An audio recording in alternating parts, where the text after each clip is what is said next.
बिस्मिल्लाहिर्रहमानिर्रहीम। अस्सलाम वालेकुम। खुदा ताला तव्हांखे, तव्हांजे माइटनि खे, तव्हांजी औलाद खे पंहिंजे हिफ़्ज़ व अमान में रखे। हर आफ़त, हर तकलीफ़, हर आज़माइश खां पंहिंजे हिफ़्ज़ व अमान में रखे। तव्हांजे रिज़्क़ में, रोज़ी में खुदा ताला हुज़ूर पाक जे सदक़े में बरकत अता फ़रमाए।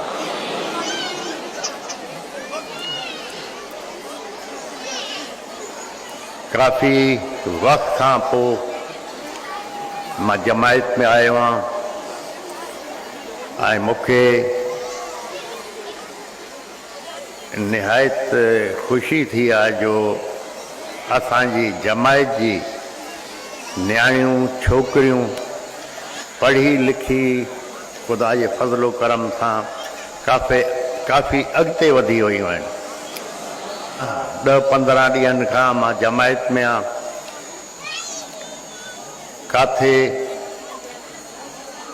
मां ॾिठो जो असांजी जमायत जी छोकिरियूं वकील थी वियूं आहिनि, काथे डॉक्टर आहिनि, काथे टीचर आहिनि ऐं ख़ुदा जी महिरबानी असांजी जमायत जी छोकिरियूं फ़ौज में भी आहिनि ऐं चङी जाइ ते आहिनि। तव्हां पंहिंजे ॿारनि खे हाणे खां ई ज़हन में विझो जो हे मुल्क, हे फ़ौज असांजी पंहिंजी आहे। अगर असांखे इन मुल्क सां प्यार आहे, इहो मुल्क असांजो पंहिंजो आहे, त हे फ़ौज भी असांजी पंहिंजी आहे। छो जो इन मुल्क जे करे, पाकिस्तान जे करे ख़ुदा ताला असांखे इज़त ॾिनी आहे। असांजो नालो आहे इन मुल्क जे करे। तव्हां ॾिसो जंहिं मुल्क जी फ़ौज कमज़ोर आहे, उन मुल्क जी आवाम भी दरबदर आहे। तव्हांखे हर क़ीमत ते पंहिंजी फ़ौज सां गॾु बीहणो आहे, मज़बूत करणो आहे। फ़ौज मज़बूत थींदी त असां सभु मज़बूत आहियूं। काफ़ी वक़्त खां, काफ़ी सालनि खां मां जमायत खे, दोस्तनि खे चवंदो आहियो आहियां, अॻिते ज़मींदारी मुश्किल थी वेंदी। छो जे मां 8-10 सालनि खां दोस्तनि खे भी चवंदो आहियो आहियां जो मौसम बदिलजे पियो, मौसम बदिली वियो आहे। हाणे कंहिंखे भी ख़बर नथी पए जो कहिड़े मौसम में कहिड़ी पोख कजे। कॾहिं 10,000 रुपया मण आहे, 10,000 मां अची 4,000 ते थो बीहे। जो तव्हां बनी ॿारे ते ख़र्च कयो था, ख़र्चो भी नथो निकिरे।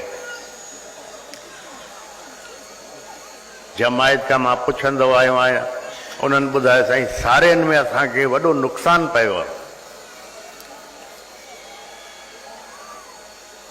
गुज़िरियल साल कणक में नुक़सान पियो आहे। कहिड़े टाइम बारिश थी थिए कंहिंखे काई ख़बर न आहे, छो जो मौसम सॼो मटिजी वियो आहे। तंहिंजे करे जेतिरो थी सघे माल धारियो, माल में बरकत भी आहे, आमदनी भी आहे। सॼे साल तव्हां पंहिंजी ज़मींदारी खे ॾिसो, साल जे आख़िर में हिसाब कयो त माल तव्हांखे वधीक कमाई ॾींदो पंहिंजी ज़मींदारी खां।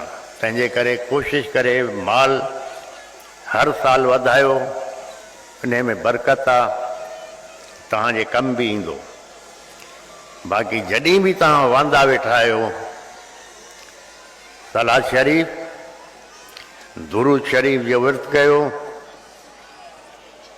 जमायत जे लाइ, इन मुल्क जे लाइ, दरगाह जे लाइ, पाकिस्तान जी फ़ौज जे लाइ हमेशह दुआ घुरो। जेतिरो थी सघे तव्हां पंहिंजे ॿारनि जी सोहबत ते, तरबियत ते नज़र रखो, छो जो हिकु दफ़ा अगरि तव्हांजो ॿार ग़लति सोहबत में अची वियो त तव्हांजे लाइ बि हिकु तकलीफ़ थींदी ऐं पाड़े वारनि जे लाइ बि तकलीफ़ थींदी। ॿारनि खे नज़र रखो, कोशिशि करे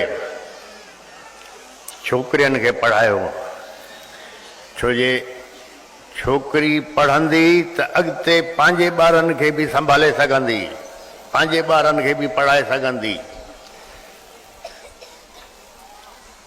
हाणे ज़मींदारी ते जो छड़ो जो बि हले थो, उनखे इहो अंदाज़ो हुजणु खपे जॾहिं वालिद फौत थो थिए, पोइ चाहे 5 एकड़ या 50 एकड़, उहो ॿारनि में तक़सीम थी वञे। जॾहिं ॿारनि में विरहाइजी वई त पोइ छा वञी बचंदो? तंहिंजे करे पढ़ाई तमामु ज़रूरी आहे। ज़मींदारी सां गॾु कोई कारोबार करे सघो, उन में बि बरकत आहे। माल धारियो त तव्हांखे वधि में वधि फ़ाइदो आहे। हमेशह दुआ घुरो, ख़ुदा ताला हुज़ूर पाक जे सदक़े में, पंजतन पाक जे सदक़े में तव्हांखे रिज़्क़ में, रोज़ी में बरकत अता फ़रमाए।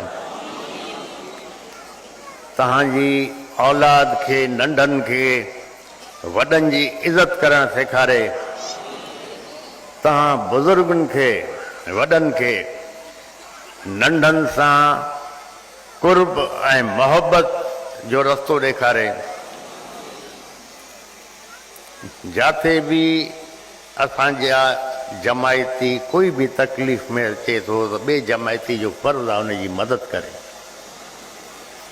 ऐं पाड़े वारनि जो हमेशह ख़्याल, मोहब्बत, इज़त ज़रूरी आहे।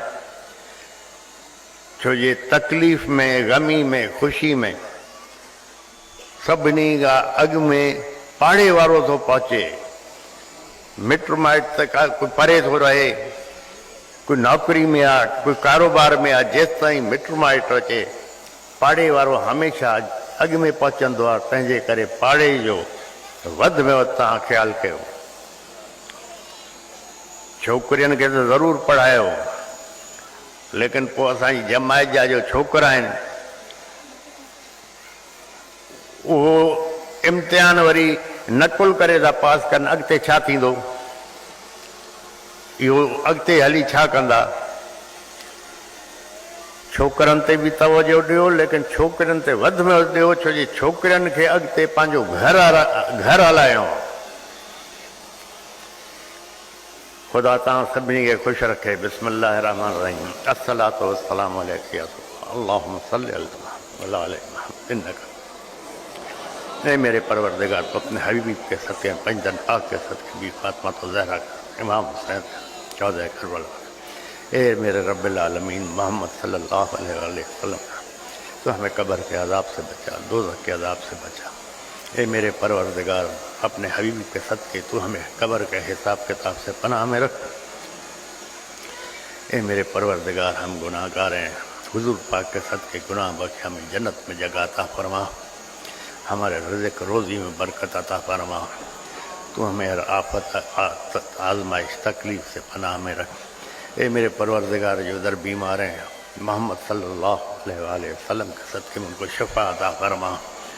ए मेरे परवरदिगार, हम गुनाहगार हैं, हमारे गुनाह बख्श, हमें जन्नत में जगह अता फरमा। मेरी जो दुआ है अपने हबीब के सदक़े में कबूल फरमा। बिस्मिल्लाहिर्रहमानिर्रहीम।